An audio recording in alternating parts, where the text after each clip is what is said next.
আমি শুভেন্দু অধিকারী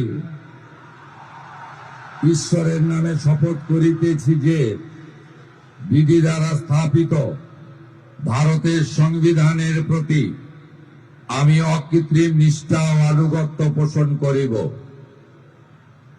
আমি ভারতের সার্বভৌমত্ব ও অখণ্ডতা রক্ষা করিব। পশ্চিমবঙ্গ রাজ্যের মুখ্যমন্ত্রী রূপে আমার কর্তব্যসমূহ নিষ্ঠাপূর্বক এবং বিবেকসম্মতভাবে নির্বাহ করিব এবং ভয় বা পক্ষপাত, প্রীতি বা বিদ্বেষ রহিত হইয়া সকল শ্রেণীর জনগণের প্রতি সংবিধান ও বিধি অনুসারে ন্যায় আচরণ করিব।